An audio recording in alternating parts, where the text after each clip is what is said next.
So, hello everyone. This is Dr. Alana James, and today's conversation is about a series of positive psychological tools that I found recently and that I thought were helpful to pin down some of the challenges that we see in graduate students, especially when they're exhibiting anxiety and nervousness. So, in the background to that, I asked students who felt like it to come to the wooclap.com/ for the week and tell me what made them nervous. So we're going to roll a conversation together today about positive psychology, about what it has to offer us in how we think about ourselves and our self-awareness, and then how these tools can be used to directly impact some of the things students like you have told me make them nervous. So welcome. I want to make a note about anxiety. There are some previous webinars you can look for in the on-demands. One is about worry, anxiety, and imposter syndrome. And in that, I teased out the fact that we all worry, and we all get nervous. But when the nervousness becomes a physical manifestation of adrenaline that we can't shut off, then that's the definition of anxiety. And my experience of it is it's like I have bones in my arms that just won't stop. It's like the bones are trying to run out of my skin. I feel physically uncomfortable. And that heightens my sense of feeling insecure, physically insecure, unsafe, insecure. The conceptual base, therefore, that we have to play out of everything about this is a mind, body, spirit triumvirate. The three parts of ourselves having equal voice, if you would, equal assessment to our strength, if you would. And as academics, we tend to focus on the mind, just as athletes tend to focus on the body. But really, it's the triumvirate. So when we're nervous, when we have anxiousness, and our body feels uncomfortable, then it's not just our mind; it's our body, and in fact, our spirit's probably telling us that we need to pay attention. So the easy things we can do are we can cut back on our caffeine, we can watch our eating, we can get enough sleep, and we can meditate. Those things will be that spirit-body link that will help things ease out in most cases.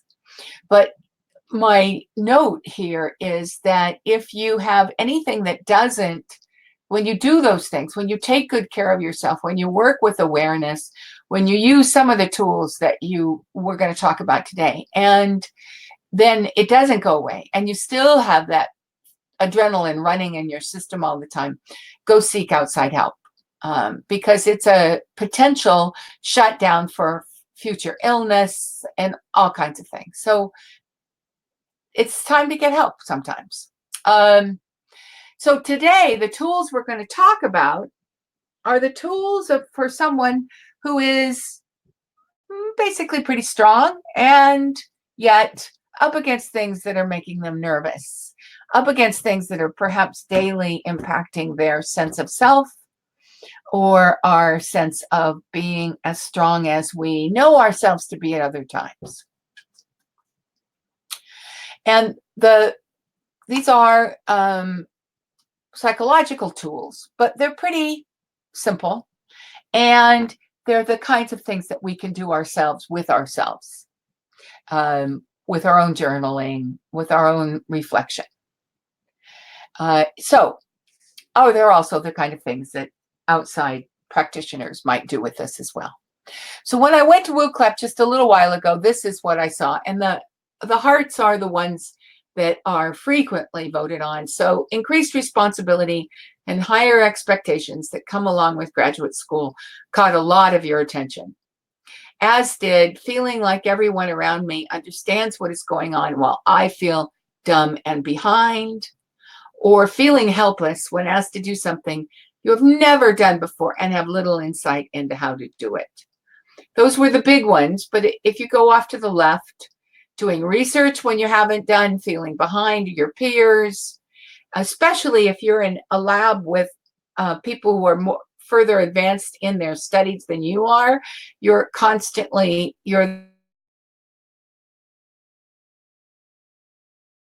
more.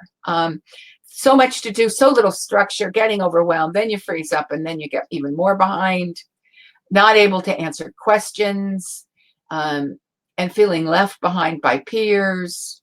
We will discuss all of these today with some tools that I think perhaps should begin to help you dive into these things. And then there's the ones on the lower right, which are interesting that they came in, or they kind of clustered together. They're very concrete challenges. Supervisor doesn't meet promised deadlines. Thesis advisor is not available for regular meetings, and the person's falling behind. PI doesn't get ideas and expectations are different. Technology issues, or not being adequate to what other people from other institutions had. The differences between our undergraduate thing. Those are more concrete, if you would, and we'll mention them today. We'll talk about them today, but I also want to do a shout out that I'm going to focus on those kinds of challenges very specifically in a webinar that I think is some mid-November, which will have to do with negotiating with people who have more power than you do, or power over you. And in that, we'll talk about some help that the APA has that will help those conversations. So more along the lines, but we'll deal with them today too. So we're going to do this in 4 sections. Small a bit about the history. I think it's interesting to put psychology in a historical sense. Then we're going to delve into increasing your positive daily affect and well-being. And then we're going to talk about valued living and goals. And as I said, we're going to wrap these woo clap things along with us. So the history of positive psychology is that psychology for a long time only looked at what was wrong with people, the weaknesses in people, the diseases of people, wrote big books about everything that could go wrong with us mentally. And then it became obvious that fixing what is wrong does not lead to well-being. So effective coping, the misconceptions were they thought that if we coped well and effectively, that we would actually see a reduction in our negative states. And I highlighted that one for you because you might think that too. From some of the kinds of challenges, if I could only talk to my PI as the strongest person I am, then my negative states would go away. And I think it's important to know not necessarily. So it's 2 things. Learning to overcome the negative states is part of the challenge, and then building the positive states is the other part of the challenge. So that's the important lesson. Correcting weakness does not create optimal performance. Optimal performance is created by building strength. Weakness deserves more attention, does not deserve deserves equal attention. And they used to believe that a deficit focus could help prevent problems. And we now know that a strength-based focus is the biggest prevention for problems. So we're going to get over those misconceptions. And I just want to say that positive psychology is a clinically based research field. In fact, raise your hand if anybody in here is in this field. Your hand is in over the chat box. So I think fascinating research. about people, and they ask these kinds of questions. I've darkened the one that is the one most relative to today's conversation. What are the characteristics of people and environments that are related to a high level of well-being? Jaya, excellent. So if I say anything that you might think is questionable, raise your hand again and jump right in, because I am not a positive psychologist. It is an avocation rather than a vocation for me. I'm an educational leader, but positive psychology has had a positive impact on my life and people that I know, and I followed it as a research for a long time. So we want to look at the characteristics that of people and environments. So we're going to deal a little bit today also with your environment. And just to say that frequently people think that Seligman, who was president of the American Psychological Association in 1998 and started his tenure by saying that it was time for the APA to look at what creates the positives in life, actually started positive psychology, but in fact, it can be traced back to the Greeks. William James, who was a major pragmatist, had a lot about what made people do well. And my personal favorite, if you haven't seen the research of Maslow and the other humanists in the 1950s, they did really brilliant things. We know Maslow, of course, for the hierarchy of skills or that we need, but he did much more than that.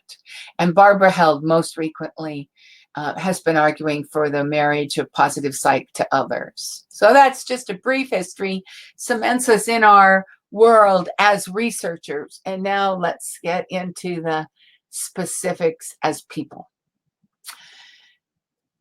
So we want to increase every day the positive effect and the sense of well-being that we have. I think that's just true of anybody who lives a complex life. So we want to be on the positive side, and positive psychologists will maybe have a line that we draw with a neutral mark in the middle, and we want to stay in the 50% above the line rather than go into the 50% below the line. So this begins the conversation by saying, let's look at how we are affected by others, directly or through observation.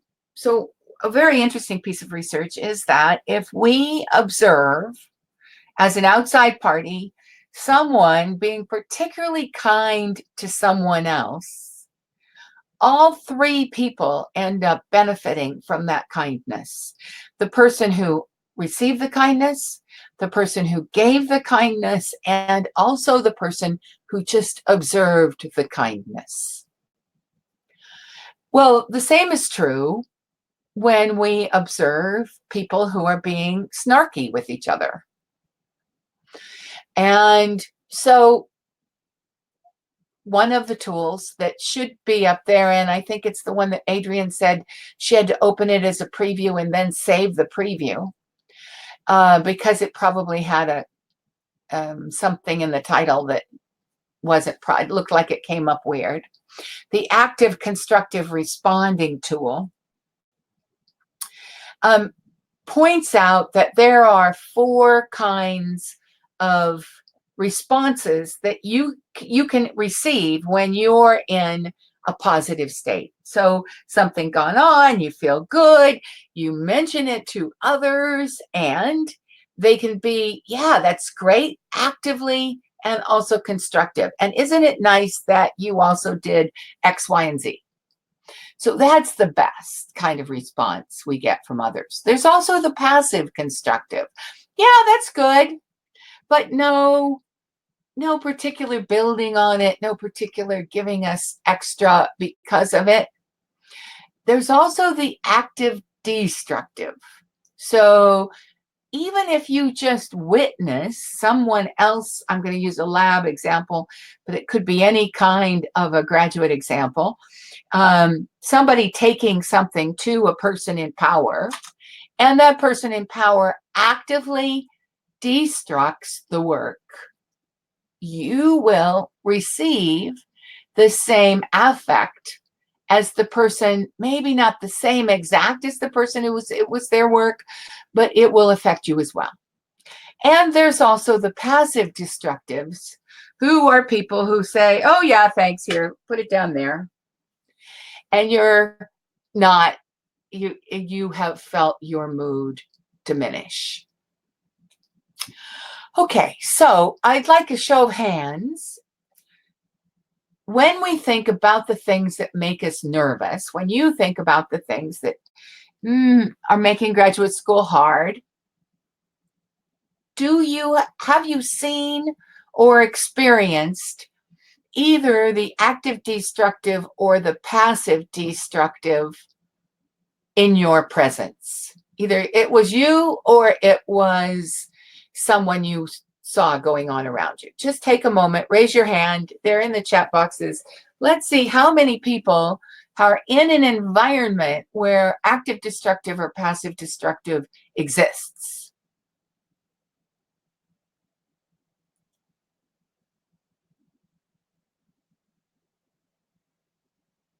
Give it a couple more minutes so you can find your hands. Well, a couple. I'm going to, and now, I don't know if, used to be I could turn off the hands, but hopefully you'll be able, a few more are saying yes. Let's do it again and say, oh, well, several more.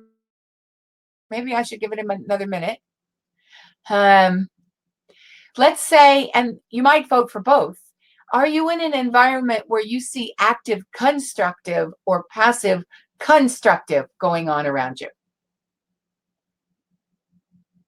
So you are seeing the people in power congratulate people for what they've done well. Some, yep, those are beginning.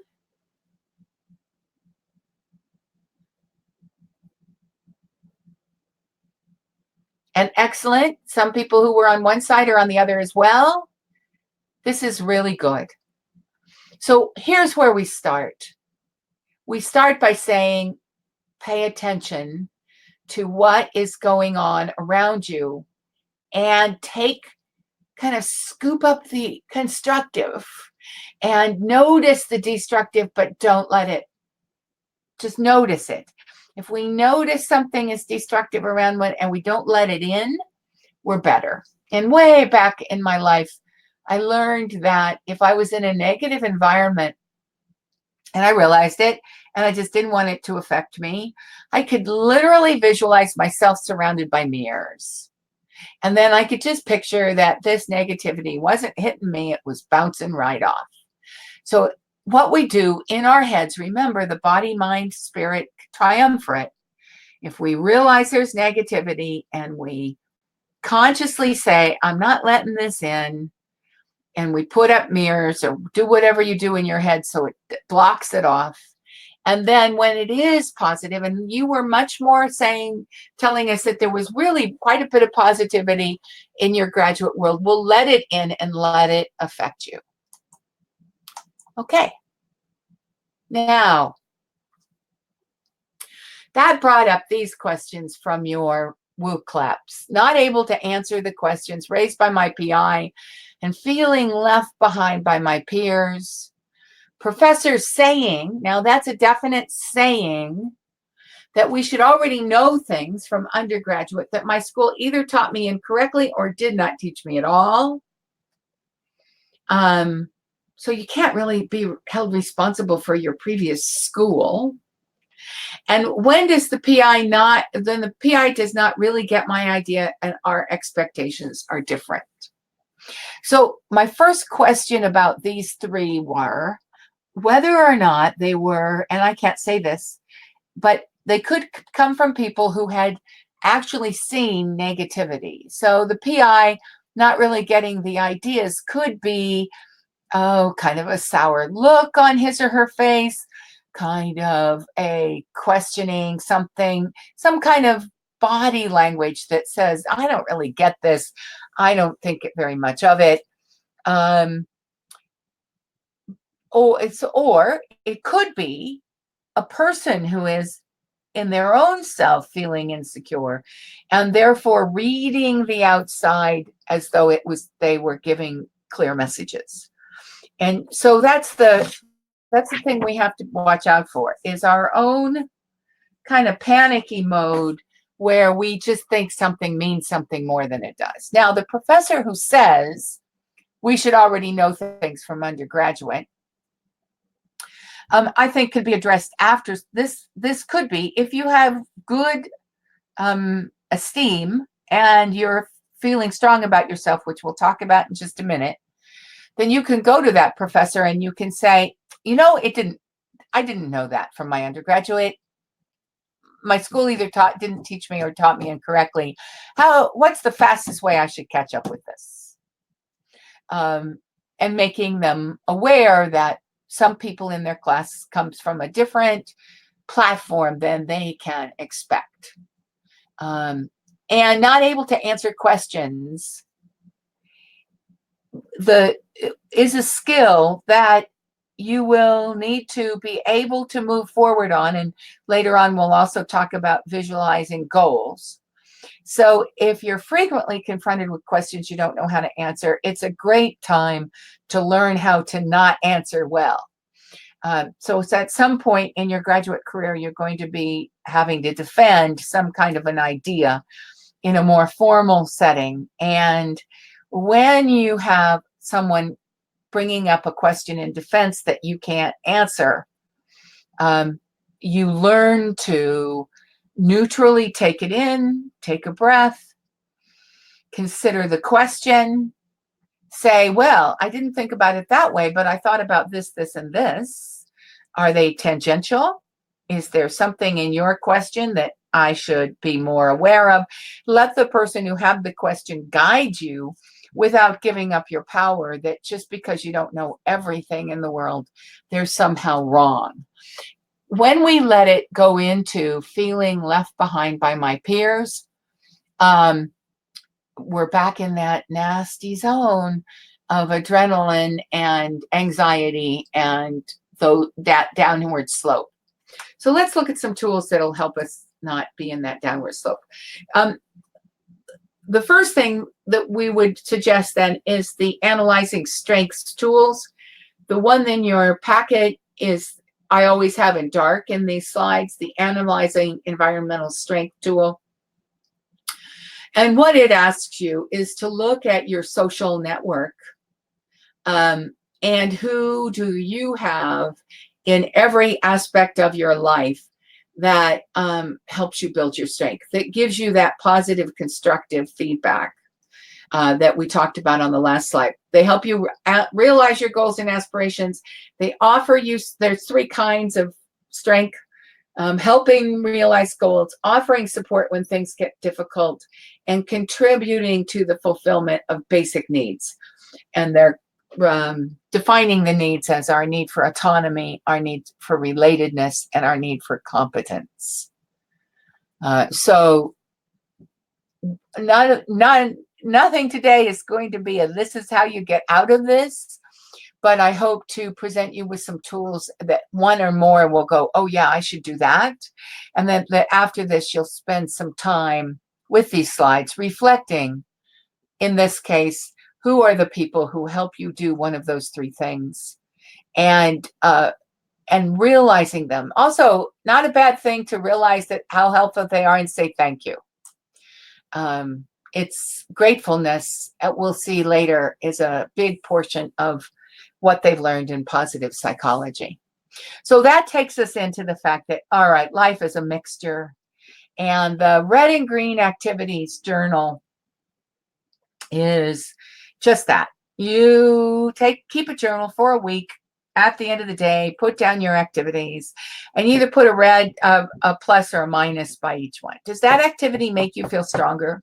Does it make you feel more competent? Do you leave that activity feeling like you have advanced in a positive way? That's a plus. It could be a neutral, probably a 0, like, eating breakfast or other things, or it also could be a minus. There have been lots written, and we talk about it when we talk about procrastination, that social media can be a minus. It feels kind of entertaining when you first start, but perhaps it goes on too long, or when you finish it, you just don't have a very upbeat feeling because some of the things that were posted really didn't make you feel good. So you journal the week, and then you guide your ship towards the green activities rather than the red ones. Some of these things sound so basic, and yet what they all require is a level of self-awareness. And the solution-focused guided imagery builds on a couple of things. It says, you have all, and absolutely true in graduate school, you have all been successful in the past. And it may have been recently you were successful. It may have been academically successful. You may have been successful in other kinds of environments. Some of you may be very good athletes. Some of you may be very good in business. So you have realms in your life. Some of you are moms and dads, and you're very good parents. So focus for a while on the things of which you know you are really good.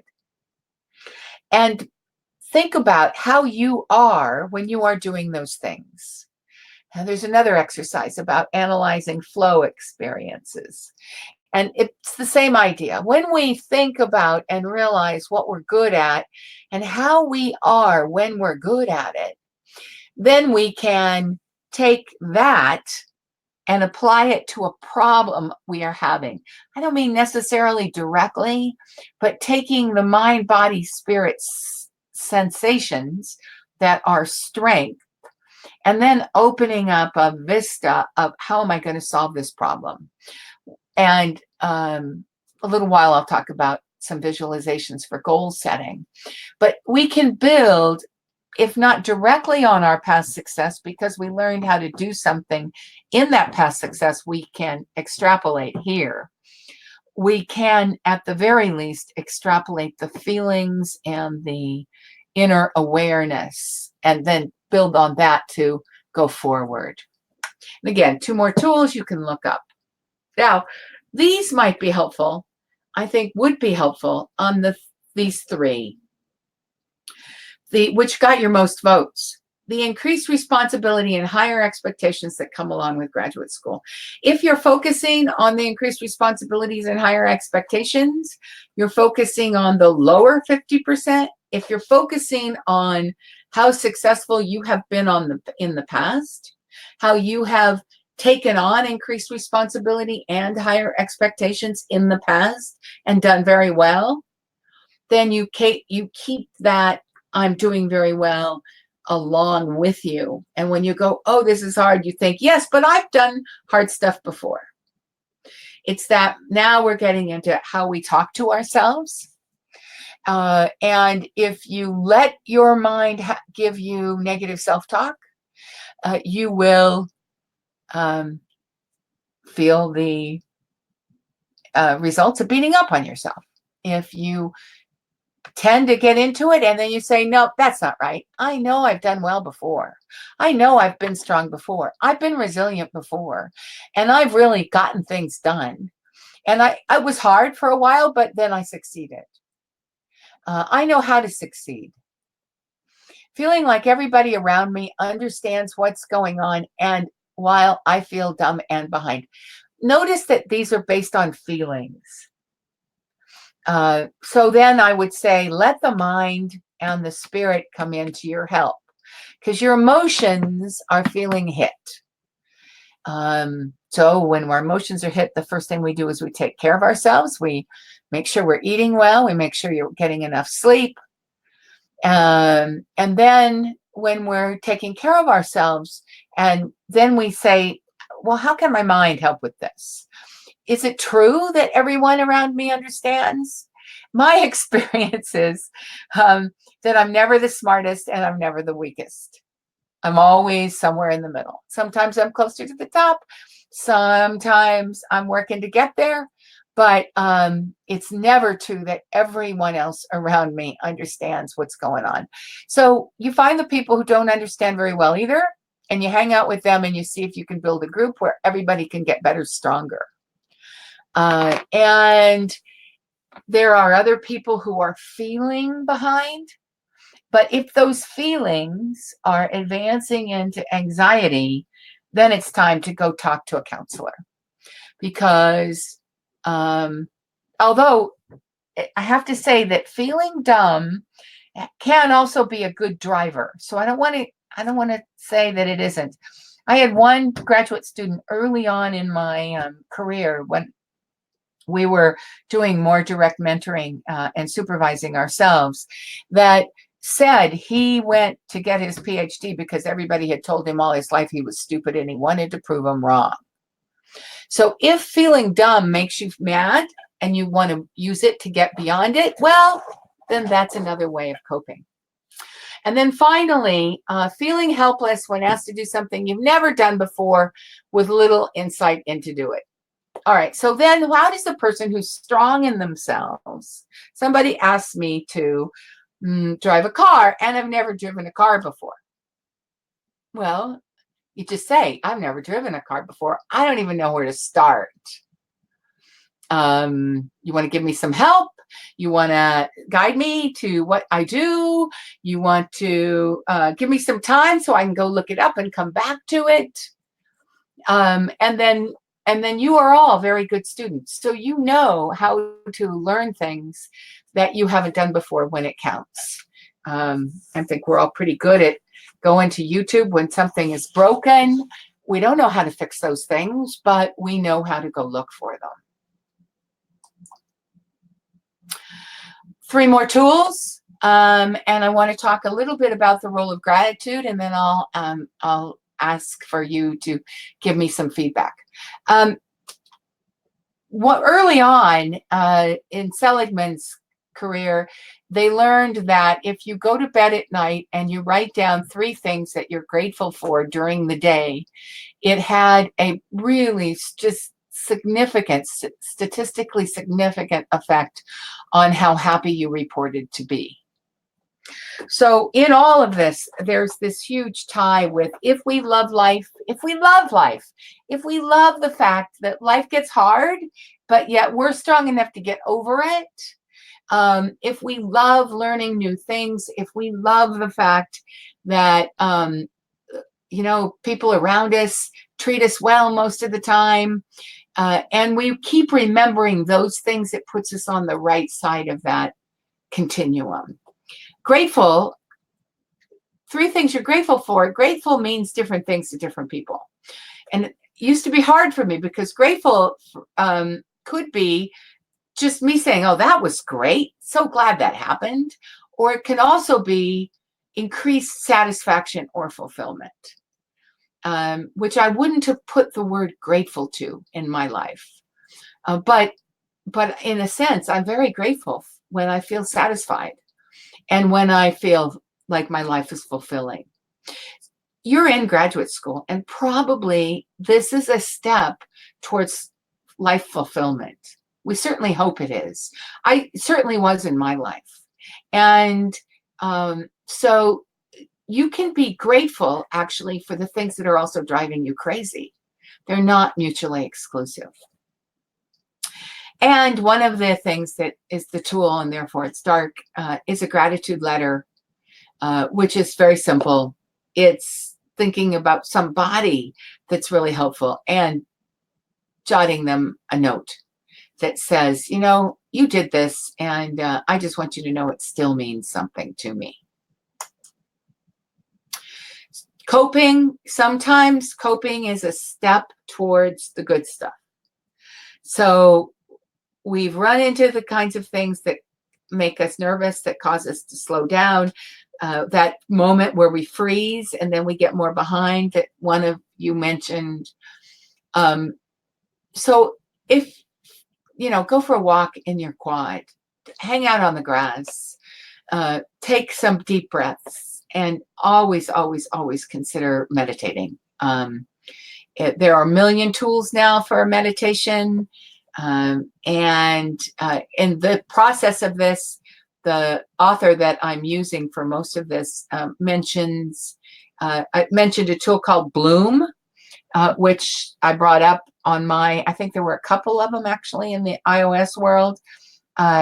So go to your apps, go to your whatever, do some work to figure out how to bring your heartbeat back in line, get the adrenaline to leave the system so that you frees up your mind and your spirit and you can move forward. Okay, before we move into valued living, I want to give a minute. If you would raise your hand if you have a question or a comment on this last section. And I'll give some time for those of you in the room to chat before we move on to valued living. So anybody have something they want to say, or are we good to move on? And I'll take a look at the PhD WooCap just to see if anything new has come in. I'm not seeing any hands go up, so you might be interested. More people have voted for the increased responsibility, and more people have voted for some of the others. In fact, almost all of them have had votes. So I hope that means that you are feeling like what you're experiencing isn't just you, at the very least. And I think another hand went up, so I'll wait a minute. In case somebody's typing a question.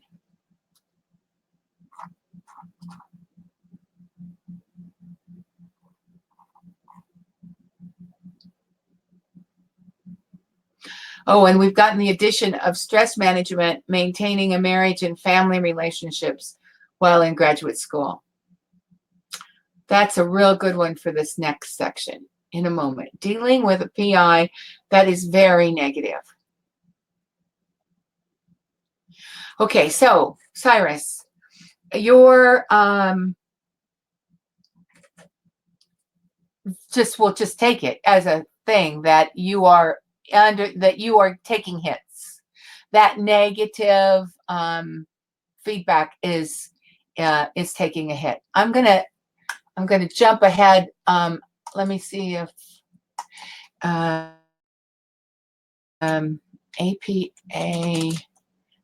I'm trying to remember what it's called. I'll see if it comes up. The American Psychological Society has ethical standards.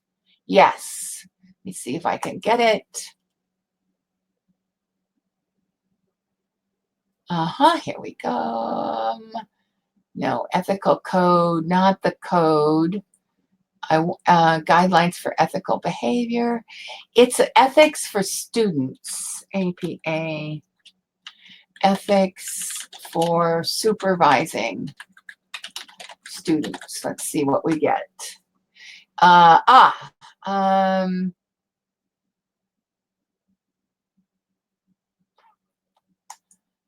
Okay, I'm going to give you this one, and it may not be.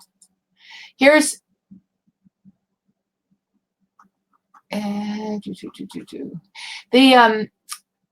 this is a call out for what I'm going to discuss with negotiation in November, but the APA has an ethical standard for supervisors, and they're thinking of supervising graduate students. And they did it's really beautiful, and they did a lot of work. And what they suggest is that you can look at them and you can say, okay, this is my circumstance. I need to just negotiate with my supervisor or PI number 3.5. And then you take them in and you say, these are the ethical standards for this kind of a relationship. Do you agree with them? Well, I don't think anybody's going to look at them and not agree with them.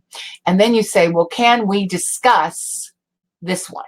Because I'm not feeling that, or I'm not doing that. So that might give you a tool. And if you hang out after, I will make sure I find the right document, because it wasn't the one that I came up with instantly.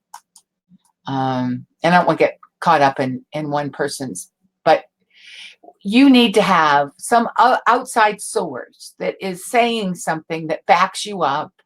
And then you need to be able to negotiate around that thing. Those are the two parts of it.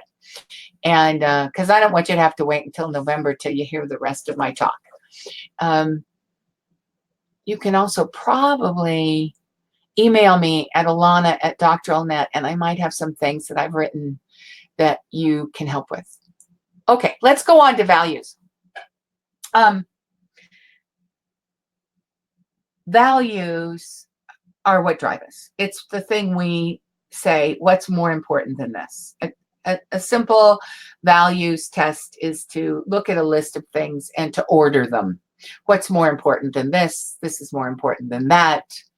And there are three things in the body of work that I was putting up for handouts, that there's a values diagram, a wheel of life diagram, and a values vision board.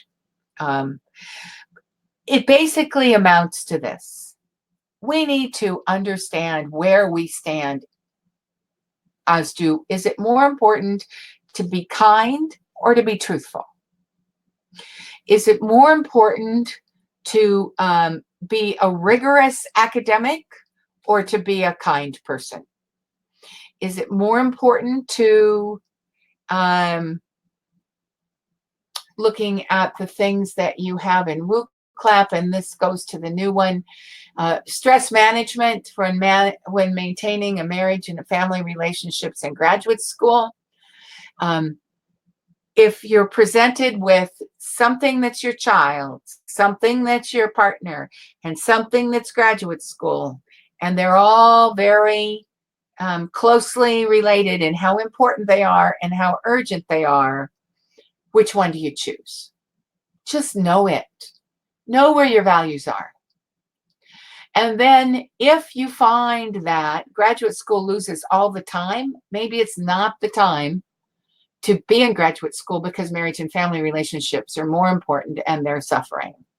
But also, if graduate school is equally important, and it may be important for the long-term marriage and family, then that gives you a negotiation point because of the values you have. Is this making sense? We need to know why are we here? What is the value for being here? I have a huge value in helping people. And so it drives this business. It drives my research. It drives many, many things in my life. But it also kind of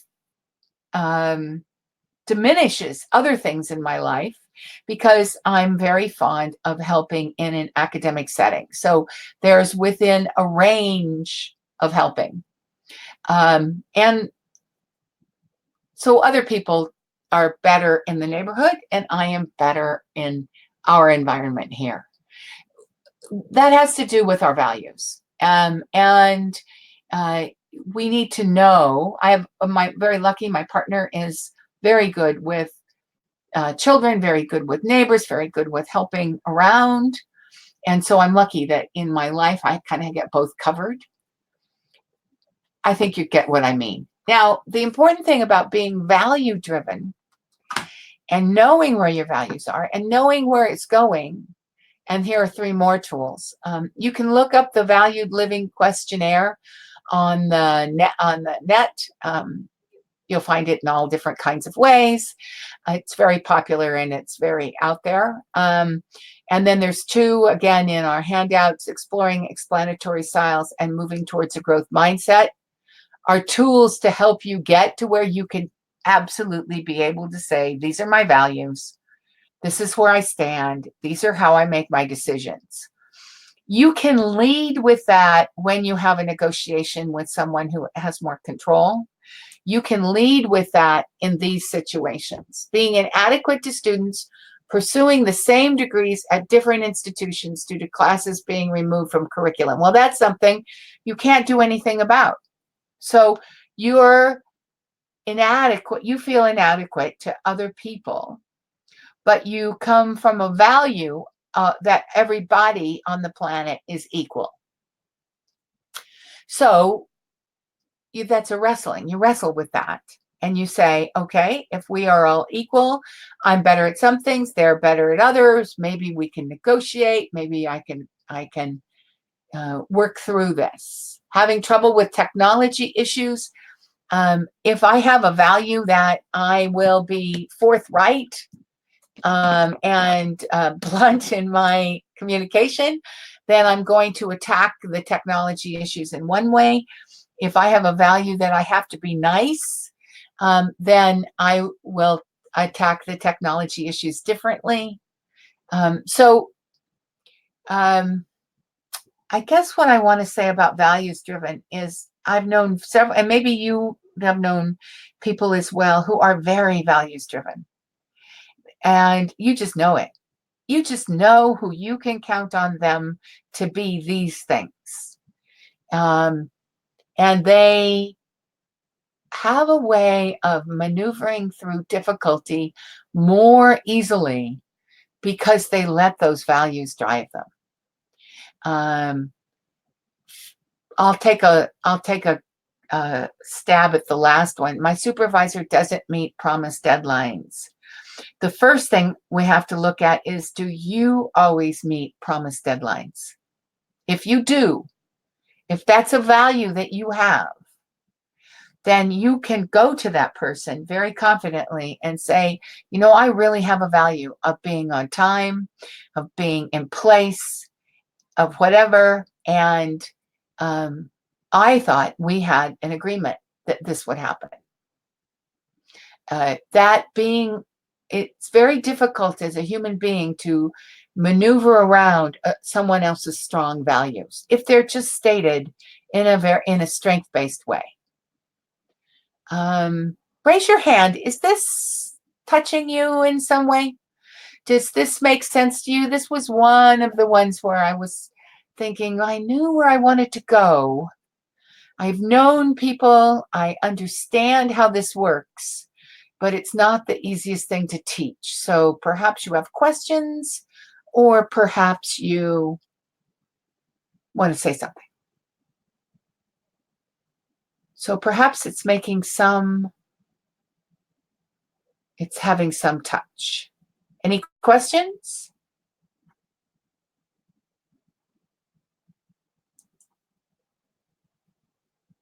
Because if not, we have 10 more minutes and I'm going to go quickly through goals.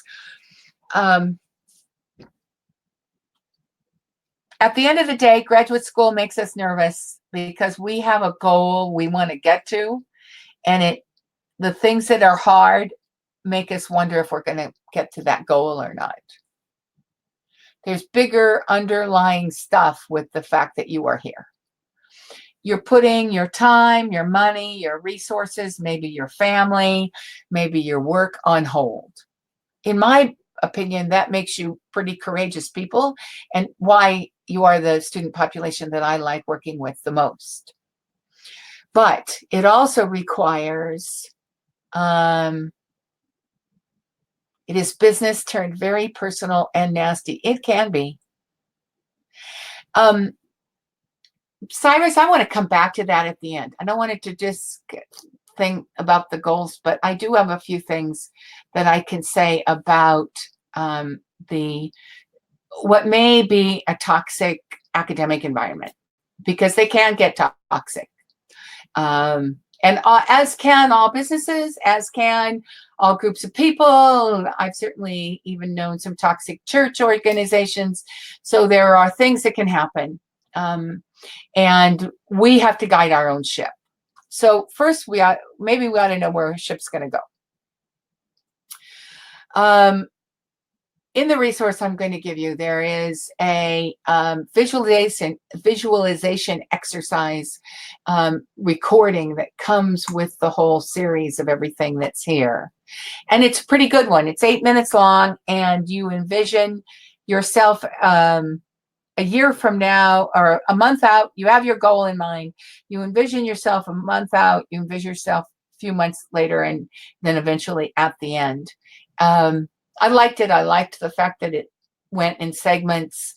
You realized you weren't taking on this. And when done with the attitude of making ourselves stronger as well as getting to our goal, because part of getting to a goal is that we grow to get there, which is part of goal visualization. And when we envision our goals, NLP has a lot of tools to teach us that when we envision where we want to go, we need to make that vision bigger, brighter, louder with movement. We meant to, that's why an arm pump and raising our arms and going woof, and just like knowing what it's like to cross a finish line, getting it in our body. NLP has taught us that all of those things are important when we're visualizing goals. And that's anchoring the result. The fist bump, the arm bump, the raising our arms in the air with the yes, we did it. That anchors the result of the goals in our mind. When we're down, keep the goal in mind. Realize that this is a pimple or a molehill on the road to a much bigger possibility. Doing research in a field where I have very little background and feeling behind the rest of my peers. Okay, so we're behind. So that doesn't make you not going to get to the end unless you let the feeling of being behind slow you down. We just go, all we're responsible for is our day after day after day doing the best we can. There's so much to do and so little structure. I get overwhelmed, freeze up, and then I get even further behind. Okay, if it's structure you're looking for, I'll do a call out for our tools. If your university has a pd.education or a doctoral net site, you can go to the phases menu, and the entire research agenda step by step is listed out for you. I've tried to put structure because the structure part comes from, if you're looking to your PI to give you structure, they may not be good at that. And I felt like that was a shame. So we did a lot of basic work to try to put a structure on research for those that were feeling like they were behind.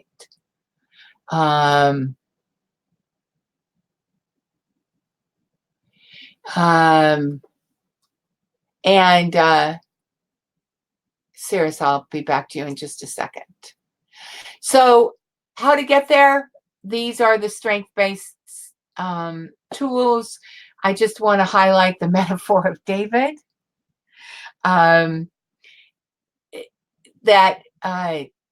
David killed Goliath, a much bigger, and if you read, who was it that did a really good job of the metaphor of David? My mind will let it come to me in a minute. David was in fact a bigger guy, and his way of being a soldier was one thing, and Goliath and David was a small guy, but he knew how to do one thing very well, and the big guy only knew his set of skills, and the little guy's skills came through at the end. So personal and nasty deserves some attention here. So for those of watching the recording and can't see the chat, there's a conversation going on that negativity towards students from a PI can be personal or it can be just business. It can be business, but some people have a way of using language and body language and everything that is in fact diminishing to others. And as human beings who take care of ourselves, we don't deserve to be in a position where somebody is actively trying to diminish us. The toxic environments can happen at universities, and yet there are always other outside parties who care about this. So if you find yourself in a place where you feel diminished by a person who's on staff and getting paid to do something, then you need to speak up. You need to just be your best self and go into your graduate office and say, I'm in a very touchy situation. I have a PI who is saying things that are personally nasty. And have some documentation. Write down some things, some verbatim things that were said and the dates they were said and the circumstances. Give the person who will look out for you, who it's their job to look out for you, some actual facts that can be backed up, and then see what happens. And it's the kind of solution where if at first you don't get exactly what you need, learn from that and go ask for other help. But don't give up on yourself, and don't let a situation become where you just can't imagine seeing that person again. You have to, or ask whether or not it's possible to be removed or changed. We hear about things happening. We hear graduate deans tell, when we go to conferences together, talk about graduate situations where PI might have hired a whole bunch of people and they look at them like unpaid employees, really. And they expect them to work 60 or 90 days a week and hours a week, and they don't have, they didn't negotiate any kind of terms, etc. Those things do not have to be put up with. So strong recommendation from me that you go to your, and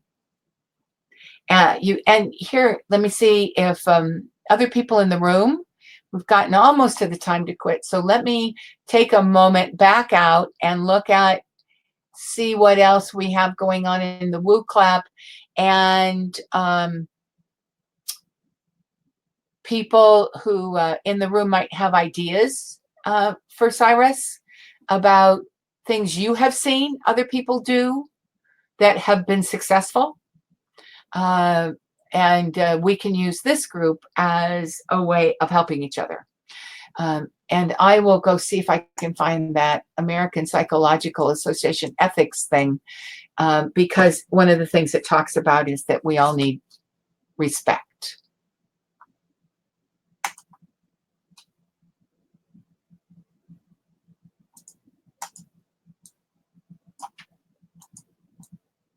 I know what it was.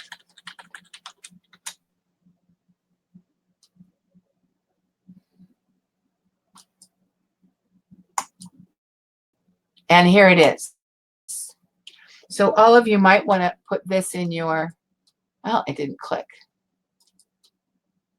Copy link location, paste link location. There you go. See if that might have been the whole Google. I'm not sure that'll give it to you. Let me open it up. This is probably a better link.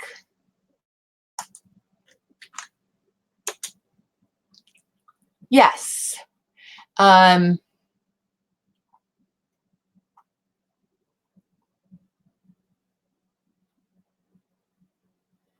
This is one about mentoring ethically. It's not the best one, though.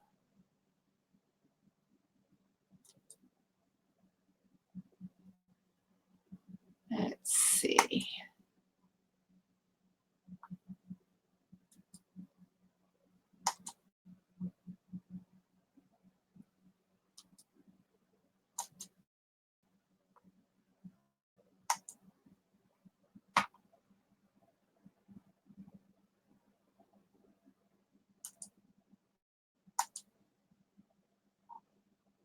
No.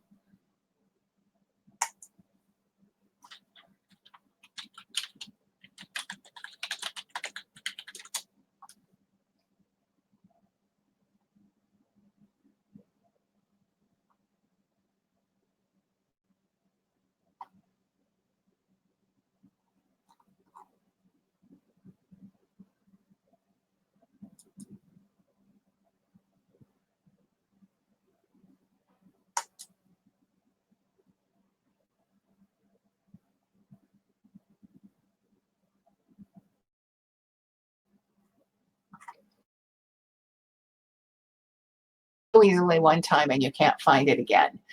Um,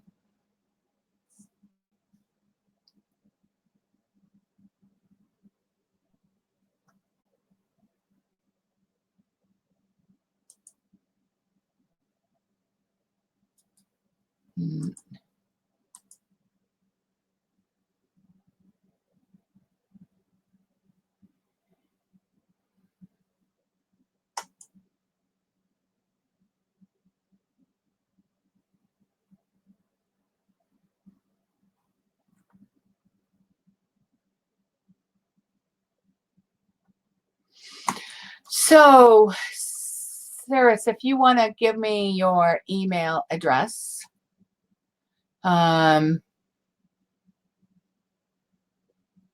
cheers.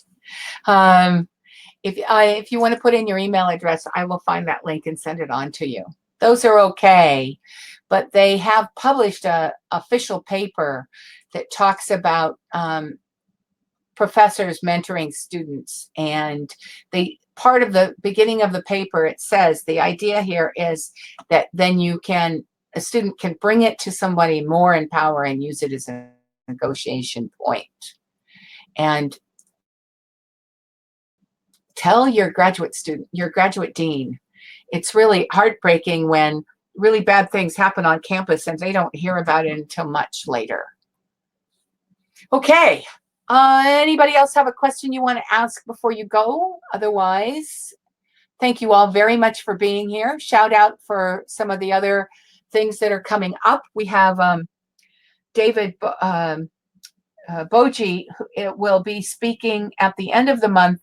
He's written many, many books on qualitative research, specifically narrative inquiry, and his latest one, which he's giving away as part of the webinar, is on storytelling science.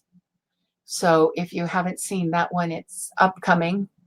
And I wish you all the very best with your graduate careers. Please go to, I always forget to put this in.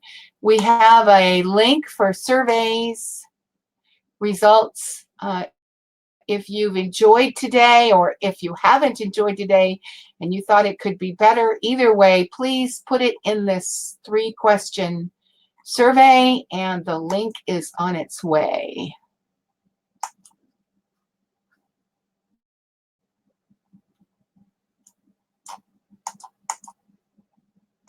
Web experience.